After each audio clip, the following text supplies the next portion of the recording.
So very good evening all of you, this side Utkarsh Mishra. और हम again आज आ गए हैं वापस से बेटा यूजीसी नेट पेपर 2 के नेक्स्ट यूनिट पे। पेपर 2 मीन्स बेटा पेपर कोड 08 कॉमर्स। कल हम लोगों ने बेटा इसमें एक यूनिट यानी कि business involvement with international monetary fund and foreign exchange management act, consumer protection act, इन सब के बारे में हम लोगों ने उस यूनिट पे डिस्कस किया था। आज बेटा हमारा यूनिट जो आई है स्टार्ट होने, वो हमारी आई है chapter 2 scope and importance of international business. कल भी मैंने आप लोगों को बताया था कि जो इंटरनेशनल बिजनेस है वो यहाँ पे एक तरीके का ग्लोबल बिजनेस की बात करता है। ग्लोबल बिजनेस मतलब a such kind of a business जो ऑल ओवर द अर्थ कहीं ना कहीं किसी ना किसी फॉर्मेट से करा या रन किया जा रहा है, वो हमारा होता है बेटा global. For example we have a India and then we have a one native country Sri Lanka, और हम इस श्रीलंका और इंडिया के साथ जब किसी तरीके कोई फॉरेन ट्रेड होता है, किसी तरीके का कोई बिजनेस किया जाता है, किसी तरीके का transfer of goods and service होता है on the behalf of any kind of consideration, is known as international business. So let's start. International business is a business where in operation in more than a one country, it can be called as an international business. Means जब हम एक या एक से ज़्यादा countries या दो countries के साथ अक्रॉस नेशन, जहाँ पे बॉर्डर्स को क्रॉस करके गुड्स एंड सर्विस और तमाम अदर चीज़ों को बेच रहे हैं, ऑफर कर रहे हैं और बदले में किसी तरीके के पैसे ले रहे हैं, कंसिडरेशन चार्ज कर रहे हैं। So all these are covered under scope and importance of international business. The firm may assembles, acquires, produce, market, and perform the other valuable additions and operations or international scale and scope is known as or engaged in collaboration with their business partners of different countries. Apart from individuals, firm, government, and international agencies may also get divided in the international business transactions. Companies and countries may be at exchanges different types of physical and intellectual assets. जो various assets के साथ काम करते हैं वो हमारे international business की बात यहाँ पे कहते हैं। आगे आता है बेटा हमारा इंटरनेशनलाइजेशन ऑफ बिजनेस। बेटा बिजनेस इंटरनेशनलाइजेशन ऑफ बिजनेस की यहाँ पे बात ये हो रही है कि सर अच्छा खासा हमारा बिजनेस चल तो रहा था डोमेस्टिक बेसिस में, इस डोमेस्टिक बिजनेस को ग्लोबली करने की क्या नीड थी, ग्लोबली करने की क्या नीड थी, उससे रिलेटेड यहाँ पे बात हो रही है। तो यहाँ पे सर बोलता है कि सर जब भी हमारा कोई बिजनेस था जो भी अच्छा भला एक किसी भी तरीके से चल रहा था डोमेस्टिकली बेसिस पे, अब उसको इंटरनेशनली लिंक करने की नीड क्यों पड़ी? तो इससे बेटा नीड इसलिए पड़ी कि देखो हर बिजनेस जो थे वो डोमेस्टिकली ठीक थे, बट ग्लोबली करने से, इंटरलाइजेशन करने से एक पॉजिटिव एट्रीब्यूट सामने निकल के आया, जिससे कि हमको फर्स्ट मूवर एडवांटेज तक अवेलेबल हो सका, ताकि सर हमको नई मार्केट और उसके नए एडवांटेज और नए गुड्स के बारे में जानकारी मिल सके। अपॉर्चुनिटी फॉर ग्रोथ, हमको sir new growth and very common reason हमारे पास थे सर इंटरनेशनलाइजेशन से, कि हम फर्दर और अच्छी ग्रोथ कर सकें, इससे कि और अच्छे बिजनेसेस को बढ़ा सकें। Now the point is also says that small local market, जिनको बेटा एक बढ़ावा मिला फिनलैंड एंड नॉर्डिक्स जैसी जगहों से, जो इंटरनेशनलाइजेशन की तलाश कर रही थी, ताकि एक एज अ स्मॉल मार्केट हम लार्ज स्केल में काम कर सकें और अपने कस्टमर्स को भी बढ़ा सकें। जो अभी तक का हम सप्लाई सिर्फ एक डोमेस्टिकली एरिया में दे रहे थे, अगर हम ग्लोबली देंगे तो बेटा यहाँ पे लार्ज प्रोडक्शन होगा, और लार्ज प्रोडक्शन ऑलवेज बेटा लीड क्या करता है, लार्ज डिमांड को, यानी कि लार्ज कस्टमर्स को भी अट्रैक्ट करता है। ये बात इसके अंदर बताई गई है। यहाँ से जैसे ही हम आगे आते हैं तो हमको क्या पढ़ने को मिलता है, discourage of the local competitors. ये जो हमारा डिस्करेज ऑफ लोकल कॉम्पिटिटर्स है क्या करता है, कहीं ना कहीं जो छोटे मोटे प्लेयर्स हैं वो इंटरनेशनल बिजनेस होने की वजह से, इंटरनेशनलाइजेशन होने बिजनेस होने की वजह से, जो हमारे छोटे मोटे कॉम्पिटिटर्स हैं उनको एनहांस करने में या उनको रन करने में, उनको मैनेज करने में बहुत मैनेज और मेंटेन करके चलता है, ताकि सर जिससे हमारा अच्छा तरीके से काम हो सके। अगला क्या बोलता है सर, एडवांटेज ऑफ इंटरनेशनलाइजेशन। तो सर फायदा इसका सिंपल सा है, जब आप इंटरनेशनल मार्केट्स को लिंक करोगे तो बेटा striking and impactful one in a following 4 ways, यानी कि जब आपका इंटरनेशनल बिजनेस बढ़ेगा तो उससे आपको सबसे बड़ा फायदा क्या होगा सर, प्रोडक्ट फ्लेक्सिबिलिटी का। किसका होगा बेटा, प्रोडक्ट फ्लेक्सिबिलिटी का। प्रोडक्ट फ्लेक्सिबिलिटी मतलब ये कि international business having a product that don't really sell well enough in the local region. So बेटा आपको ग्लोबलाइजेशन से एक नई मार्केट बेस मिल जाएगी, जहां पर आपको नए कस्टमर्स अट्रैक्ट हो पाएंगे, जिनके थ्रू आप अपने स्टॉक्स और प्रोडक्ट को और अच्छे से विद अ प्रॉपर डिस्काउंट बेच सकते हो, बिना किसी प्रॉब्लम्स के, बिना किसी ऑपरेशंस के आप न्यू प्रोडक्ट्स को देख समझ सकते हो। इसके अलावा बेटा कंपटीशन की भी बात हमारा कहीं ना कहीं कम हो जाता है, क्योंकि सर एक लोकल फिनोमेना जो होता है कंपटीशन का वो ये कि sir at the end market में हमारे पास तमाम अदर बंदे हैं जो बिजनेस को अच्छे से चला रहे हैं, बिजनेस को अच्छे से देख रहे हैं। बट जब फॉरेन मार्केट या ग्लोबलाइजेशन हो जाता है तो बेटा हमारा जो अब कंपटीशन है वो लोकल मार्केट से अब नहीं है। हमारा जो कंपटीशन है, we markets can have a less competition where the business can capture a market share quickly. जहां पर यानी कि अब तक आप डोमेस्टिकली लीड कर रहे थे, और डोमेस्टिकली लीड करने से क्या हुआ कि सर आपने जो भी आपका बिजनेस था उसको अब आप इंटरनेशनल ले आए हो। क्या लेके आओगे बेटा? इंटरनेशनल लेके आ गए हो, जिसकी वजह से अब आपकी मार्केट जो है वो लार्ज क्राउड को कैप्चर करेगी। किसको करेगी बेटा? लार्ज क्राउड को कैप्चर। यानी कि अब आपकी डिमांड जो है वो कहीं ना कहीं इनहैंस होने वाली है, बढ़ने वाली है, जिससे कि आप बेटर तरीके से काम और अच्छे से कर सकते हो। Now it's also protection from the national trends and event. जो भी आपके नेशनल ट्रेंड्स हैं या जो भी इवेंट्स हैं उनसे भी आपको एक प्रॉपर प्रोटेक्शन मिल जाता है, जिससे कि थ्रू आप किसी भी तरीके का काम बहुत ही आसानी से कर सकते हो। Now marketing is several countries reduces the vulnerability of event on a one country. For example तमाम बेटा जब हम गुड्स बेच रहे होते हैं तो हमारा political, social, geographical, religious factors जो हैं वो निगेटिवली और पॉजिटिवली एज में भी बोथ एस्पेक्ट से ध्यान दिया जाता है, बट उसमें इस तरीके से कंसर्न नहीं लिया जाता। Like MNC, TNC and global firms वो सब इसके अंदर कंसर्न करती हैं। ग्लोबल फर्म्स क्या बोलता है? Attempt to standardize the operation in the functional areas. MNC बात करता है multinational companies having a number of overseas operations each of which is left to adopt its product and marketing strategy to individual market. यानी कि sir जिससे हमारी individual market enhance हो सके better तरीके से। And the TNC says that कि sir हमारी जो भी बेसिकली एक कंट्री से या अदर कंट्री से थ्रू हम ऑपरेट कर रहे हैं तो उसमें डिसीजन मेकिंग और पॉलिसीज हमारी ऐसी होनी चाहिए बेटा कि हम उसको बहुत ही आसानी से अपनी मार्केट को कैप्चर कर सकें, जिससे सर हमारा पर्टिकुलर प्रॉफिट और ग्रोथ और मोटिवेशन के साथ इनहांस हो सके।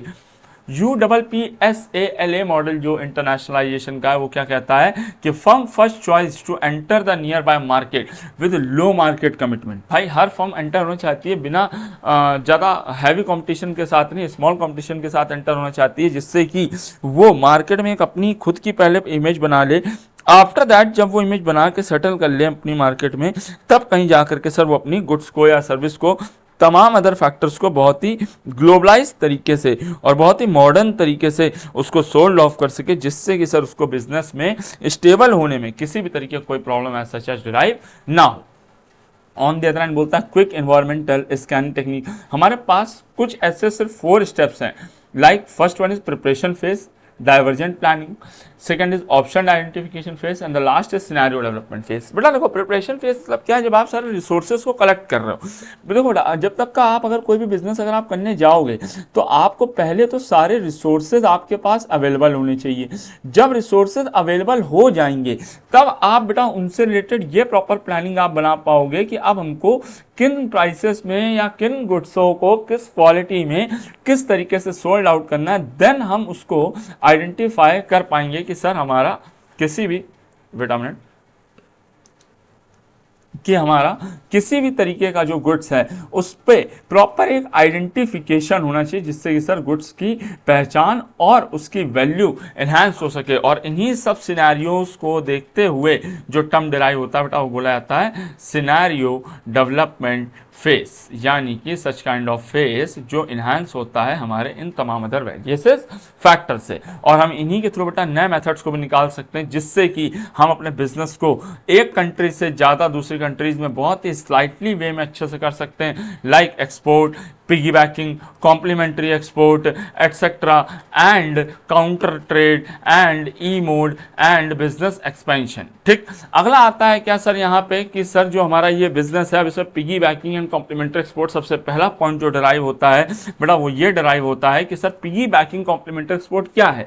तो भाई ध्यान रखना, जब भी फर्म अपने बिजनेस को फॉरेन कंट्रीज में बढ़ाएगी by using the distribution network of another company, एक कंट्री से दूसरी कंट्री जब एक कंपनी थ्रू दूसरी कंपनी के नेटवर्क के थ्रू बढ़ाएगी, which is termed as a piggybacking और कॉम्प्लीमेंट्री एक्सपोर्टिंग। यानी कि आपको उस टाइम पे कॉम्प्लीमेंट्री एक्सपोर्ट करने पड़ेंगे अपने गुड्स को उस जगह पे, ताकि वो वहां पे वेल एस्टेब्लिश डिस्ट्रीब्यूशन चैनल्स के थ्रू एक अपने आप के गुड्स को प्रॉपर लार्ज कंपनी की मदद से दूर तक शेयर कर सके।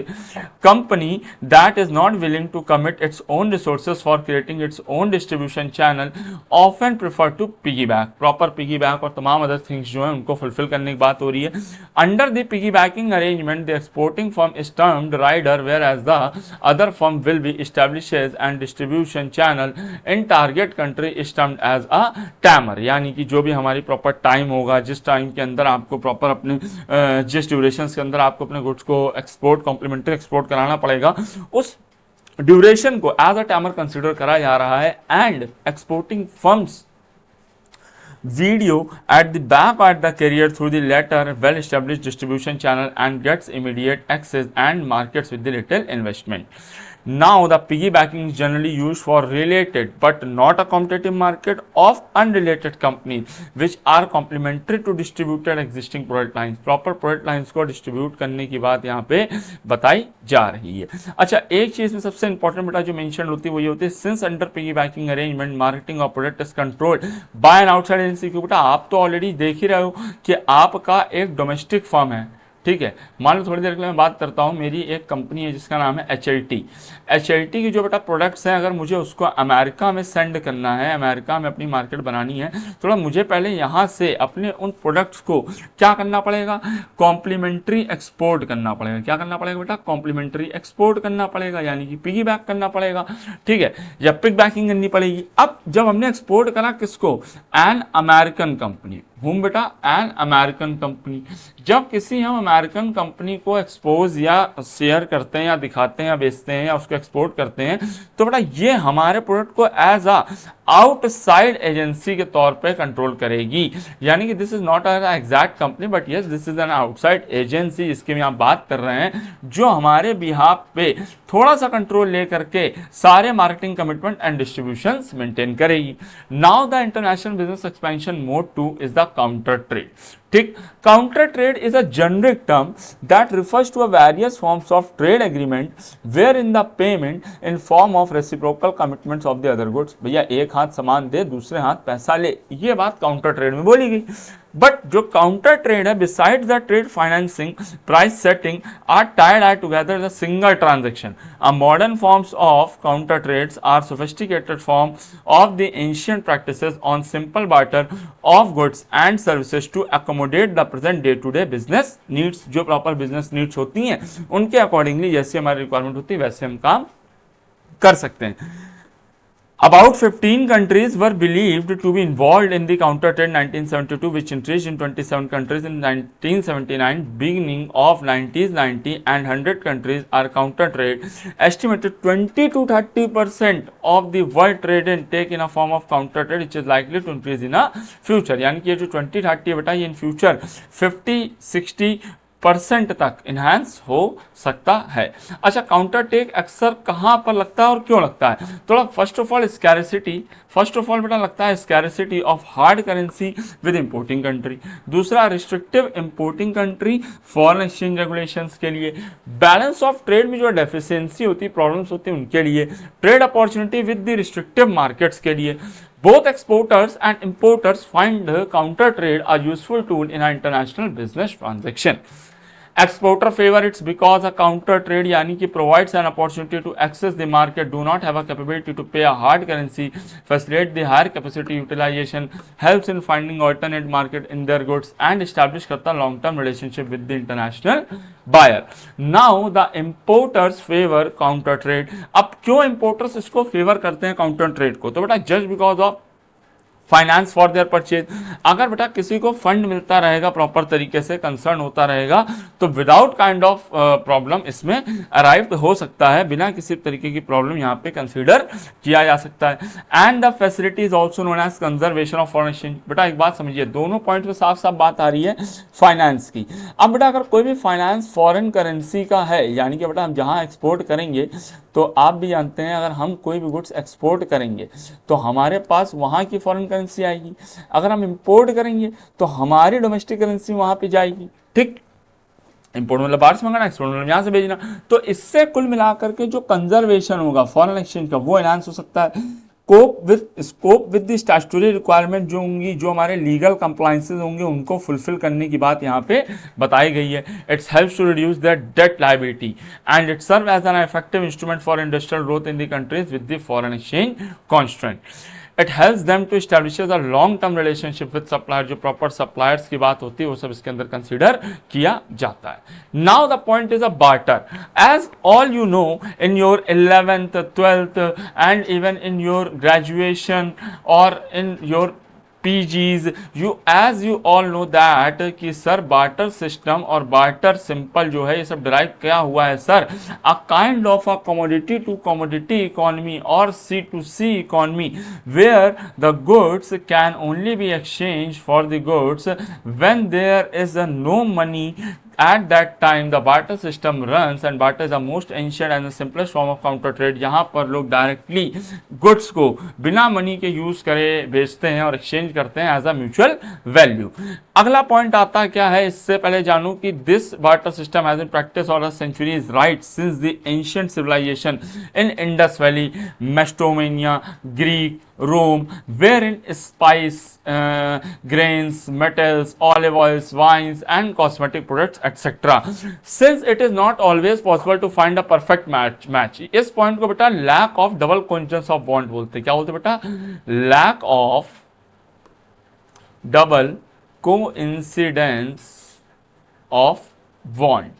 यानी कि जब हमारी मार्केट में जो हमारी रिक्वायरमेंट है उस रिक्वायरमेंट के बेसिस पे जब हमारी मार्केट में हमको प्रॉपर गुड्स नहीं मिल पाएंगे तो वो हमारा बेटा इसके अंदर कंसीडर किया जाएगा। अच्छा, अगला क्या बोलता है बेटा इसमें हमारा clearing arrangement. Now the what is a clearing arrangement की अगर हम बात करें तो वो यहाँ पे ये बोलता है क्लियरिंग अरेंजमेंट कि सर जो हमारे पेड्स हैं, जो हमारे ट्रांजेक्शन्स हैं उनको प्रॉपर कंसिडर किया रहा है। यानी कि sir are transactions of a goods and service extended over a long period of time under a clearing arrangement. Under such agreement, government of exporting and importing countries enter into agreement to purchase the goods and services over an agreed period of time. यानी कि जिस भी period of time पे, यानी किसी भी for example हम बात कर लेते हैं किसी भी फाइनेंशियल ईयर की अगर बात हो रही है कि सर इस फाइनेंशियल ईयर पे जो भी हमारा गुड्स है उस गुड्स को लेने देने की, तो सर उस पे लिए अगर जब तक दो कंपनीज आपस में नहीं आएंगी तो बेटा गवर्नमेंट बीच में इंटरवीन करके उसको सेटल अप करने की कोशिश करेगी। Now the point is switch trading. So switch trading means the third party known as a switch trader. Third party he switch trader है। आज की तारीख पे थर्ड पार्टी को ही स्विच ट्रेडर बोला जाता है। Is involve in the transaction which facilitates and buying of the unwanted, which facilitates and buying of the unwanted goods from the importers and making the payment either by the cash or in a barter to the exporter. Switch trading मतलब basically a kind of a बीच का बिच्छू, third party person जो हमारे behalf पे सारे transactions और payments को fulfil कर रहा है और उनको प्रॉपर्ली यूज करके देख रहा है। Sir counter purchase is means what? It involves are two separate transactions payable in a hard currency each of its own cash value. Brazil has a long been exporting vehicle, steel and farm products from which it buys oil in return from Saudi countries. यानी कि sir अरब countries या Saudi countries से वो बदले में oil लेता है। इसको बेटा काउंटर परचेज, यानी कि एक हाथ सामान दे रहे हैं एक हाथ हम सामान ले रहे हैं। बाय बैक का मतलब होता है compensation. As you all know compensation मतलब क्या बेटा कि मान लो आपने किसी को कोई गुड्स या सर्विस ऑफर करी तो सर्विस के बदले उसने आपको क्या दिया? फीस दी या पेमेंट दी या वेजेस दी या किसी भी तरीके का रेम्युनरेशन दिया, तो ये सब ऑलरेडी कंसिडर होता है कंसिडरेशन या फिर कंपनसेशन में, यानी कि जिससे कि प्रॉपर काम अच्छे से हो सके। बाय बैक का मतलब क्या है? It's a good capital goods for a technology often expand in the international market by using some sort of buy back arrangements wherein the outputs of the equitable and plant sold in token back. This facilitates firms from low-income countries to arrange a considerable finance for their product. यानी कि sir जो simple तरीके से सामान को बेचा जा रहा है, लिया जा रहा है, यूज किया जा रहा है, वो सब इसके अंदर कंसिडर कवर होता है। Now the next point is what a kind of a offset. But a offset arrangement, the importer makes a partial payment of hard currency besides promising to sources import from importing country and also to make an investment to facilitate the production of such goods. यानी कि इन 2000 थोड़ा example समझते हैं, India और Iraq agreed होते हैं एक oil wheat and rice barter deal पे कि भैया आप हमें ऑयल दो, हम आपको व्हीट और राइस देंगे। ये मैटर पहुंचता है यूनाइटेड नेशन अप्रूवल होने के लिए और article 50 of United Nation Gulf war sanction facilitates 3 lakh barrels of oil delivered daily to India at a price of $6.85 a barrel, while Iraq oil sales into Asia was valued $22 a barrel. In 2001, India agreed to swap 1.5 million tons of Iraqi crude under the Oil for Food program. तो ये जो कुछ terms ऐसे decide हुए जिसके through से हमारी country में प्रॉपर उन चीजों की अवेलेबिलिटी बनी रहे। Like Air India signed a counter trade agreement with the European aircraft manufacturing Boeing in January 2006 for purchase of 68 aircraft at estimation of 650 billion. इसकी बात यहां पे कंसीडर करी गई। Now, as a part of Boeing is committed to invest $100 million in setting up MRO यानी maintenance repair and overhauling facilities, ये सारे बेटा जो हमारे अमाउंट या टर्म्स थे ये सब ऑफसेट के अंदर कंसीडर करे गए। Now there are several benefits in counter trade is not a free of criticism। बेटा हर चीज में कहीं ना कहीं कोई क्रिटिसिज्म्स इन्वॉल्व है। काउंटर ट्रेड एक डिसॉर्टिंग इफेक्ट है जो फ्री मार्केट कंपटीशन और कंसिडरेशन को बढ़ावा देता है, limited number of exporting firms को बढ़ावा देता है और इंपोर्टर्स को भी राइट देता है कि सर आप अच्छी चॉइस और जनरली इंटेंट्स को प्ले करते हुए आगे बढ़ सकें। लो international firms often engaged in dumping and assaulted obsoleted technology plant machinery in the low and middle income countries through the counter। यानी कि सर ध्यान समझिए, तो प्रॉपर जब हम किसी कंट्री के साथ ट्रेड करते हैं तो या जो भी करते हैं तो उसमें बेटा हमारे कुछ फायदे भी होते हैं और कुछ हमारे वेरियस तरीके के नुकसान भी होते हैं जिनको हम प्रॉपर कंसीडर करके यूज करके देख के सुन के समझ के मैनेज कर सकते हैं अच्छे तरीके से without any kind of dispensaries and problems. ठीक, अगला आता है क्या बेटा international business expansion point 3 is a e mode what बेटा, it's a e mode of business expansion. बेटा देखो अभी तक का बिजनेस जो था वो किस बेसिस चलता है बेटा, ट्रेडिशनल। किस बेसिस चलता है बेटा, ट्रेडिशनल। अब किस बेसिस पे चल रहा है बेटा, मॉडर्न। थोड़ा जब मॉडर्न ट्रेंड आया तो ई बिजनेस ऑटोमेटिक आया। इंफॉर्मेशन और कम्युनिकेशन को यूज करके हमने सालों दर साल बेटा अपने बिजनेस को इंटरनेशनली भी पहुंचा लिया और इसकी मदद से हम अपने बिजनेस को आज इलेक्ट्रॉनिकली बेसिस पे भी चला पा रहे हैं, जिससे कि सर हमारा प्रॉपर तरीके से जो काम है पर्सनल कंप्यूटर का directly through the internet is to the global customers on build to order basis rather than the build to forecast basis. ठीक, हमार CD यानी .com एक इंडियन वेबसाइट है जो क्या बात करता है, offers more than 25,000 of the most popular as well as a truly rare songs from 100 years of music level. Saregama collections spread across the various genres such as song in Assamese, Bengali, Hindi, Kannada, Malayalam, Marathi, Oriya and so. ये सब जो CDs हैं all है, ये सब की बातें international यानी ई बिजनेस यानी बिजनेस को बढ़ावा देने के लिए इन टर्म्स के थ्रू ये बिजनेस भाई हमारे चलाए जा रहे हैं, जिससे कि लोगों को अब इलेक्ट्रॉनिकली सारे कॉमर्स की चीज़ों को समझ में आ जाए। अच्छा, नेक्स्ट पॉइंट क्या होता है बेटा, globalisation and its driver. Globalisation का मतलब क्या है बेटा कि जब हम किसी भी तरीके का बिजनेस ग्लोबली लेवल पे करते हैं, किस लेवल बेटा करते हैं, ग्लोबली लेवल पे जब हम करते हैं तो बेटा हमारा ग्लोबलाइजेशन आता है, यानी कि export and import of goods and service. ठीक, लाइक इसको करने वाले कौन होते हैं, सबसे पहले तो MNCs ही होते हैं। MNCs जो हैं they carry out the massive import liberalisation bringing down the import duties and considerably promoting international trade with the globalisation in India and the MNCs are allowed to enter in a number of crucial sectors of which they entry into previously restricted or banned। ठीक, ये कुछ ऐसी चीजें होती हैं जिसको लेकर के यहाँ पे बात बताई गई। आगे क्या बोलता है, globalisation assume that the domestic economy should have a closer link with the world economy and as a result there will be unrestricted flow of goods and services, technology and expertise among different countries of the world। There will be increased in cooperation of the domestic economy with the different economies across the world। जो proper words हैं across और ये सब चीज़ों को लेकर के consider करने की बात यहाँ पे बताई गई है।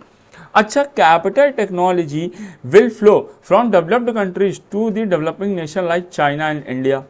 एमएनसी जो बेटा वो इसमें इंपॉर्टेंट रोल प्ले करती है ग्लोबलाइजेशन को समझने के लिए, बेटा जैसे जैसे मूवमेंट बढ़ेगा, जैसे जैसे इन्वेस्टमेंट इनहांस होगा, टेक्नोलॉजी इनहांस होगी, वैसे वैसे डिफरेंट नेशंस में ई कॉमर्स भी बढ़ता चला जाएगा। Our nation to another in search of better job.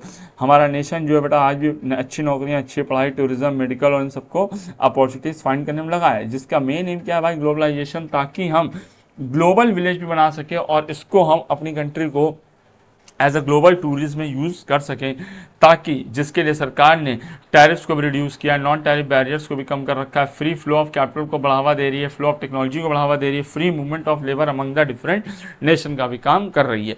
अच्छा, क्योंकि ग्लोबलाइजेशन अभी मैंने आपको बताया, तो ग्लोबलाइजेशन के ही अंदर हमको यहाँ पर कुछ बातें और पता चलती हैं जिसको कि एज अ ड्राइवर्स बोलते हैं, यानी कि वो चीज़ें जो हमारी इसको चलाने में मदद कर रही हैं। थोड़ा सबसे पहला तो ग्लोबलाइजेशन में पॉइंट आता है कॉम्पिटिशन।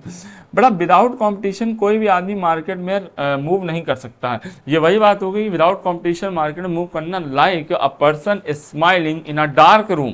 अब बड़ा अंधेरे कमरे में कोई आदमी हंस रहा है या रो रहा है कि हमें कैसे पता चलेगा? उसकी ग्रोथ, उसके अपीयरेंस, उसकी शक्ल में दिखाई देती है, और अंधेरे रूम में हमें क्या समझ में आएगा? ये कॉम्पिटिशन है, ये इसके अंदर की बात बोली गई। आगे क्या बोलता है सर, मीटिंग कंज्यूमर एक्सपेक्टेशंस, यानी कि सर जो कस्टमर की एक्सपेक्टेशंस हैं एंड जो टेस्ट कंट्रीज प्रेफरेंसेस हैं उनको बढ़ाने की बात यहाँ पे बताई गई, यानी कि कस्टमर कैसे अपनी टेस्ट एंड प्रेफरेंसेस को कवर अप करता है, मैनेज करता है, मेंटेन करता है। एंड इकोनॉमीज ऑफ स्केल की बात हम करें तो ये हमारे मार्केट को वेरियस तरीके से ग्रुप गोल्स और इकोनॉमिकल गोल्स को अलाउ करने में मदद करता है। चॉइस ऑफ लोकेशन, बेटा अगर लोकेशन की बात करें तो दो लोकेशन होती है बेटा, एक होता है बैकवर्ड रीजन। क्या होता है बेटा? एक होता है बैकवर्ड रीजन और एक होता है बेटा फॉरवर्ड, यानी कि डेवलप्ड रीजन। ठीक, यानी कि डेवलप्ड रीजन। अच्छा, बैकवर्ड रीजन में अगर हम कोई भी बिजनेस स्टार्ट करते हैं तो इससे फायदा क्या है भैया? पहली बात तो गवर्नमेंट के तमाम पॉलिसीज से हमको डिडक्शंस मिलते हैं सर। दूसरी बात, हम एम्प्लॉयमेंट जनरेट करते हैं सर। तीसरी बात सर, सोशल वेलफेयर होता है। ठीक, अब यही डेवलप्ड में अगर हम बात करें तो बेटा गवर्नमेंट इसमें हाई टैक्सेस पे करती है। ठीक है, क्योंकि वो ऑलरेडी डेवलप्ड एरिया है, तो आपको रिसोर्सेज भी हायर करने में बहुत दिक्कत होगी, और साथ ही साथ सर बहुत ही कॉस्टली प्रोसेस कंसर्न होता है। Multinational multicultural management. Major challenges in the business as their managers. The multinational business environment is a more complex with the more variables and so is a more difficult to manage. यानी कि भैया बड़े बड़े business को चलाना बहुत आज के टाइम पर टफ काम है। प्रॉपर आप अपने उनको मैनेज नहीं कर सकते हो, रन नहीं कर सकते हो, देख नहीं सकते हो, समझ नहीं सकते हो, और ये सब सर इसके फैक्टर्स ऐसे होते हैं जो हमारे बिजनेस को मल्टीनेशनली और मल्टीकल्चरल मैनेजमेंट के साथ बढ़ावा देते हैं। नॉलेज एंड इंफॉर्मेशन ट्रांसफर की अगर हम बात करें तो नॉलेज इंफॉर्मेशन कैसे ट्रांसफर होती है, तो बेटा यहाँ पे ये बात बताई गई है कि सर जब भी हम एक्सपोर्ट या इंपोर्ट करते हैं तो बेटा उससे हमारे क्या होता है, जो भी नॉलेज होती है, जो भी क्या होती है बेटा नॉलेज होती है, वो हमारी एक्सपैंड होती है और चेंज भी होती रहती है, ऑल्टर भी होती रहती है। यानी कि हम आपके कल्चर को समझ रहे हैं, आप हमारे कल्चर को समझ रहे हैं। अच्छा, अगर अब मोड्स ऑफ एंट्री यानी कि ग्लोबलाइजेशन में एंटर होने के लिए क्या क्या मोड्स हैं, तो बेटा पहला मोड है एक्सपोर्टिंग। आप गुड्स एंड सर्विस यहाँ से जब बाहर भेजेंगे तो बनी बात है बेटा वो विजुअल हो सकती है, इनविजुअल हो सकती है। विजुअल किसी तरीके का कोई गुड्स हो सकता है, इनविजुअल यानी किसी तरीके कोई सर्विस हो सकती है। अच्छा, डायरेक्ट एंड इनडायरेक्ट। डायरेक्ट मतलब जहां पर आप डायरेक्टली सिर्फ गुड्स अवेलेबल कर रहे हो, इनडायरेक्टली यानी यहाँ पे आप कुछ ऐसा किसी को इंटरमीडिएट बना करके आपको गुड्स या सर्विस ऑफर कर रहे हो। अगला आता है बेटा ISA, इंटरनेशनल स्ट्रेटेजिक अलायंस। इसकी मदद से आप या दो से अधिक कंट्रीज जो हैं वो अपने गोल्स को सेट कर सकती हैं और cooperation in any value chain activity जो साइनर्जी को एनहांस करते हुए बात करता है।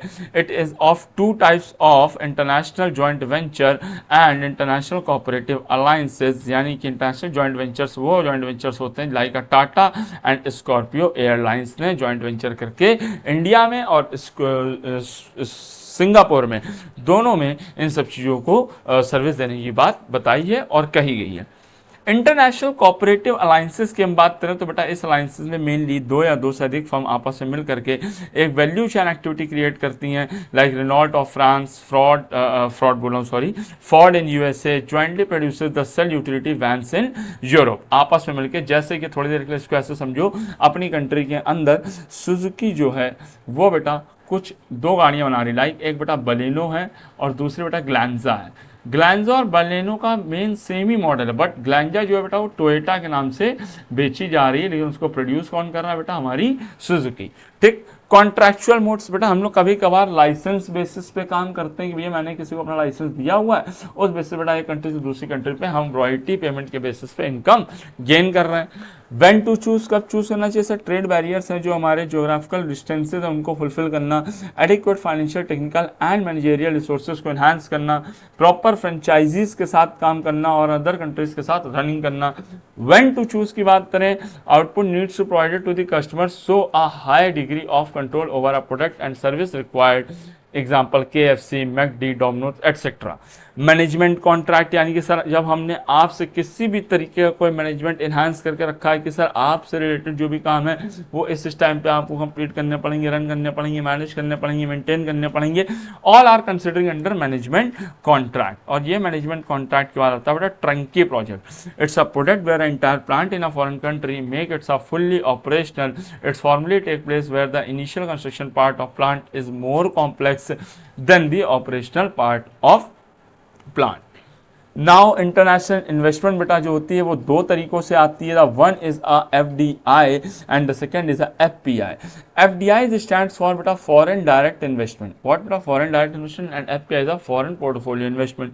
डायरेक्ट इन्वेस्टमेंट बेसिकली एक्वायर करती है, it's a lasting interest in the enterprises operating in an economy, and portfolio investment जो होता है बेटा वो मेड करता है कि acquire a short term interest और अर्न करता है profit in the enterprises operating in an economy other than that of the investors। So that's all for this class बच्चों। यहाँ पे आज हम लोगों ने बेसिकली इंटरनेशनल बिजनेस और उससे रिलेटेड कुछ टर्म्स या ट्रांजेक्शन टर्म्स पढ़े जो उसमें हमारे इंटरनेशनल बिजनेस में यूज करे जाते हैं। Thank you for watching and thank you for giving such time. आप इस PDF को देखिएगा, रिवाइज करिएगा, रीड करिएगा।